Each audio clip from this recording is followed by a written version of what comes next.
Well, I was born in Toronto. I've been born and brought up over here, but my family's from an Indian background. So a lot of my life had to do with, I guess, a mix of Canadian culture as well as at home the Indian side of things. So I grew up knowing my culture, knowing my language, and knowing the religion of my parents very well.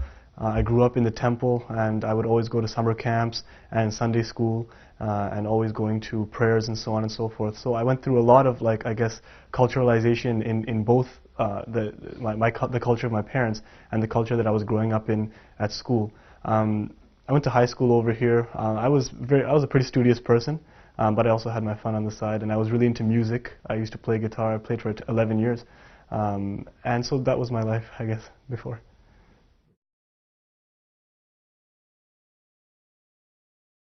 When I look back about how I came to Islam, it was really different from a lot of other people's because I didn't think that I had any kind of a problem or an emotional component that was leading me towards the truth.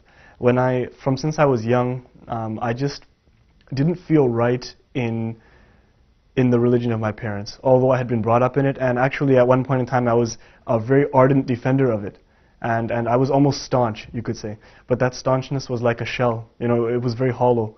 And it was only because I was trying to defend myself in a place where I guess people would attack that faith a lot for different aspects. And I just never got down with the idea of the many gods or the idol worship. It just didn't fit right with me.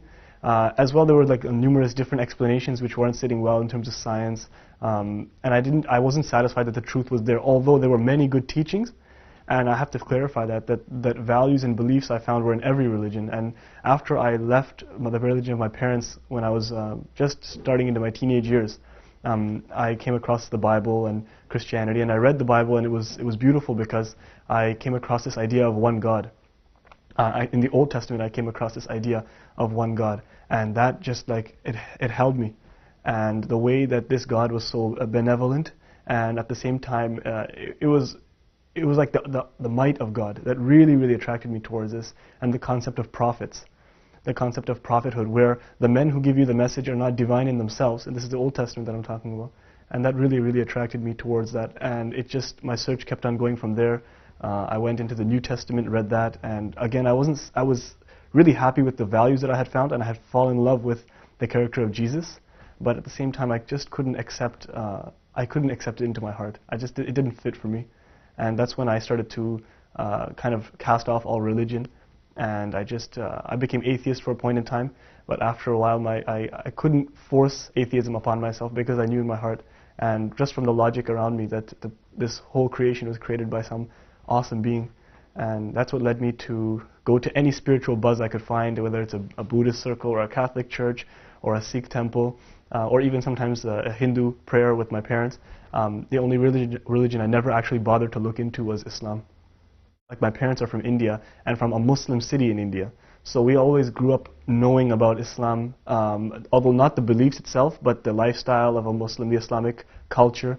And the thing is, we always had a lot of misconceptions that were going around.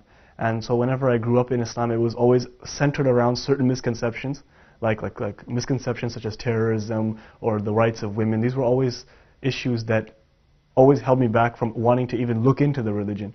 And a lot of my friends in high school, actually some of my best friends in high school, were Muslims, although they weren't practicing at that time. And I never got the message of Islam through their actions because we were doing the same things. And it's only once that I came into university and I found that it was a place where you could, I guess, open up your ideas a little bit more, question yourself and question those around you. I actually came across a book about science in the Quran, and I was doing a BSc at the time, and that stopped me cold in my tracks. And I decided to take a really critical look at what this religion was trying to say. In terms of a defining moment, I can definitely say that the minute I came across a scientific fact in the Quran, like my thinking style is very rational. I like to think based on fact rather than emotion, because I've done a lot of emotional religious activity in different groups, and I knew that the truth wasn't only an emotional component, it was a logical, rational component. And I needed to find a truth that was consistent and rational all the way through. And when I came across, I guess, reading books about science in the Quran, that's what started to propel me towards finding out about the religion. But definitely the defining moment was the day I took my declaration of faith, the Shahada.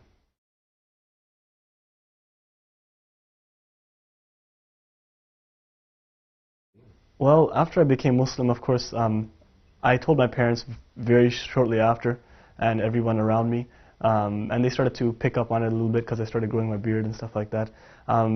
They have those same misconceptions that I had, and I don't blame them at all. Actually, it's an ignorance, and it's an innocent ignorance, where they had those misconceptions, and nobody had explained to them or reached out to them as to what the truth of Islam and the beauty of Islam really was. So when my family reacted slightly negatively towards me, I knew it was just their emotional reaction, and it was them not understanding that I had become a better person and why I'd made this change. When I became a Muslim, there was no real support network or a social web to kind of guide the new Muslims into their religion, and there wasn't a big machine to propagate the truth about the religion. And this is where I think my personal contribution can come, where I'm also trying to learn about the religion every day. And while I do that, I would like also to teach others and make the transition as easy as possible, as well to let people understand that when they become Muslims, they don't lose their identity. They're still who they are, they still have their interests and their likes and their dislikes, and I would like to make it easy for their families to let them know that that person is still them, that's still their son or their daughter or their brother and their sister, and that the only thing that's changed is their outlook.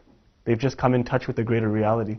I think the biggest thing that Islam has done for me, first of all, is to give me a satisfaction in my heart that I understand why I'm here and why this universe was created. So I feel at sync with nature itself around me. I feel in sync with every human being and all of nature, even inanimate, animate objects. It's beautiful. It's a beautiful feeling to wake up every morning, to think about God, and to have your mind blown every morning at the miracles that He's given to us as well. I think that I've developed a respect for every single human being, animal, you name it. It's just taught me that Islam is a system of rights in many ways, and I've learned to respect my parents more, respect my neighbors more, respect people from other faiths and other cultures more, and I think that that kind of respect is needed, especially in a world today where we have to heal a lot of wounds from the past.